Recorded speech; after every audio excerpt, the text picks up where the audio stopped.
Sul cancello dell'azienda era ancora appeso il cartello con la scritta "in vendita". A trovare il corpo senza vita di Emanuele Vezù è stata la moglie.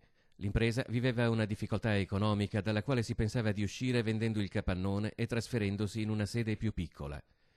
Il giorno dopo il drammatico gesto dell'imprenditore che si è tolto la vita, a Vigonza è il momento del silenzio e del dolore, ma anche di una riflessione ad ampio raggio sulla crisi grave o meno grave di tante piccole e medie imprese e sulla difficoltà anche psicologica di imprenditori che si trovano a fare i conti con quello che è vissuto come un fallimento personale, difficile da accettare e superare, oltre che un disagio faticoso da esprimere anche alle persone che si hanno vicine.